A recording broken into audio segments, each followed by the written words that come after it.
Been a little bit since we've talked about Dame Sarr. It seems his recruitment has gone rather quiet. I believe the last update that we discussed was that Duke was interested, but seemed to be sort of playing him as a backup plan for Cedric Coward. If they missed on Cedric Coward to Alabama, then they were probably going to go all in on Dame Sarr. Well, the latest update is that since Duke got Cedric Coward, they don't appear to be all that interested. In fact, a bunch of schools who had reached out to Dame Sarr, including Illinois, SMU, USC, even Miami, have all landed other players and are either less interested than they were or completely not interested in Dame Sarr anymore. This may be an example of how not to manage a recruitment, quite frankly, because for a very long time it seemed like Dame Sarr and Illinois had a mutual agreement. Very late, it seems like Dame Sarr's camp was like, no, no, no, we're worth way more than this. We want to wait out the NBA draft. And now he may have no choice other than to go to the NBA draft. But reminder, this is still a kid who's ranked in the top 20 per on three. He's the number 17 overall recruit in the class. So if he can't find some college basketball program to prioritize him and pay him what he believes he deserves, something feels wrong here. The latest update from On Three themselves, shout out to Joe Tipton for this, is that two schools are still heavily involved in Dame Sarr. One is Oregon, who we have heard rumored in the past, and one is Kansas, which feels new. I haven't heard much Kansas and Dame Sarr. And per Tipton, a decision is expected relatively soon. The draft lottery is next week. That's certainly still an option. What do you make of all of this with Dame Sarr? Yeah, hmm.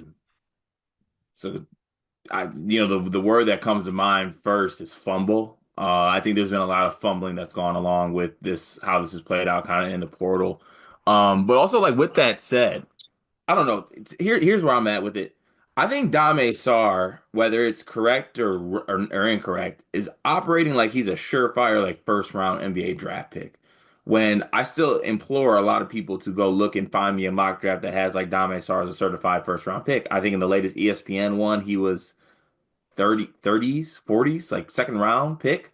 I really haven't seen many that have him as a first round prospect. Now there's first round tools, and maybe there's a team that would pick him in the first round. Don't get me wrong there, but he is operating as he is like a surefire first round NBA draft pick, and maybe he has a promise that no one knows about. But I think it's affecting what he's doing in this recruitment process of the transfer portal, and also maybe a little bit of just not a sense of who you are as a player at the college level, right? Like he's probably thinking like I can't believe that Duke would pick Cedric Coward over me. When in all actuality, it makes a lot of sense why they did that, given fit in team and such things like that. Kansas makes a lot of sense. Kansas obviously was trying to get, the whole reclassifying of Tyron Stokes thing going, and they have kind of underwhelmed in the portal, I think. So why not add another guard wing that actually I think has a high pedigree, unlike the other ones that they added. Um, and then I don't know and then Oregon, obviously they just need pieces at this point, so that would make a lot of sense as well. This video is brought to you by Underdog Fantasy. We have a special offer for you. Promo code SLEEPERS. If you're a first-time depositor, they will give you a bonus up to $1,000 that matches 50% of your first deposit, plus a free pick. And tonight's free pick is focused on none other than Steph Curry. Card, I got a question for you. How many points does Steph Curry average? Ooh, I'm gonna go ahead and say 29. I don't have it in front of me, but that sounds about right. Certainly more than zero, I assume. Of course. Well, tonight's free pick, Steph Curry to score 1 point, higher than zero point 0.5 points. It's as much of a guarantee as you can possibly get. Underdog Fantasy, deposit as a first time user, put in promo code SLEEPERS. Make sure you get that deposit match bonus up to $1,000 and the Steph Curry free pick. Back to the video. With your permission, could I get musical for just a moment? I'm gonna have to ask you to never get permission from you. You can get musical whenever you want to get musical. By the way, I don't see anybody in the Trilly Discord doing this. I just want to make it clear. If we're looking for what our differentiator is, I don't see them getting musical, just for the record. Can't put a price tag on that. Okay, here we go. If you are what you say you are, Dame Sarr, then have no fear. The draft is here. That's where this is headed. Let's just be real about this. This kid and his camp have this, I don't know if it's reality or altered perception of reality, whatever you want to call it, of what his value is and who he is. Cart, one by one, can we go through the various organizations that Dame Sarr and his camp have pissed off this year? Please. FC Barcelona, the There we camp go. that like completely grew him and raised him and played him and employed him at the highest level. FC Barcelona wants nothing to do with him and slammed the door on the way out.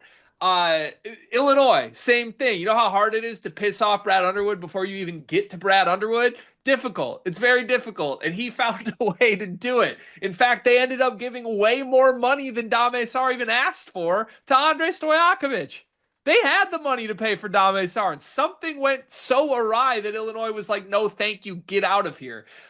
Duke, I don't want to say they pissed off Duke, but man, if you wanted to go to Duke, Duke would take you in addition to Cedric Coward, I think. And for whatever reason, like from Duke's perception of this, they must have just realized like this kid is not worth the trouble if he's not going to be an absolute star or a need for us. Line by line by line, place by place by place, all these places have basically looked at Dame Sarr either at the price point they're asking for or just in general and been like, no thanks, I'm good. And for Dame Sarr's sake and his camp's sake, they better be real sure or real lucky that the NBA doesn't feel the same. Because if this kid puts his name in the draft thinking he's something he's not, and every single team just says, I don't want a part of the Dame Sarr circus, it's going to look a lot like Shadur Sanders. I hope that doesn't happen to him. He's not as good as Shadur Sanders is relative to his sport, by the way. Shadur was like the best or one of the best quarterbacks in the sport. Dame Sarr's a good wing. Respectfully, there's a bunch of Dame Sarrs every single year in the NBA draft that come either from college basketball or overseas. And to me, it would be a shame if he doesn't play college basketball. But at this point, I don't get a good sense that he wants to. Otherwise, he would have committed somewhere by now. Yeah, Dame Burning Bridges Sarr. Kansas being on the list late is weird. I mean, they need something though, I feel like, right? You think both Oregon and Kansas are approaching this from like, we need something, and that's why? Yeah, like if it's not this, then it's Divine Eagle Chuku. Maybe, but also like Kansas hasn't really prioritized big names like that until now. Yeah, well, maybe they're like better late than never. Yeah, I guess so. I guess so. I don't know. What's how would you handicap this percentage chance wise? Draft Kansas, Oregon, somewhere else we don't even know. I would put it as 70-30, just college basketball. I think he's hurting his draft stock by how he's going through this whole thing. So you think it is more likely he ends up playing college? Yeah. I have like a 10% chance he commits to a college and never plays for the college. Just he just says F it, like it's I think time. this is going to get weirder and weirder. I really do. And then he'll get drafted and then he'll get sent back overseas. Like could Draft. he go to overtime elite still? Maybe. If he can, I bet you that's where this ends up. I could see that 100%. It's so strange. If it's Oregon or Kansas, you got a preference? Uh, Kansas. I think it's Oregon. I would just enjoy Bill Self and Dame Sarr. See how that would go against each other. I would enjoy him in the Big Ten. I wouldn't.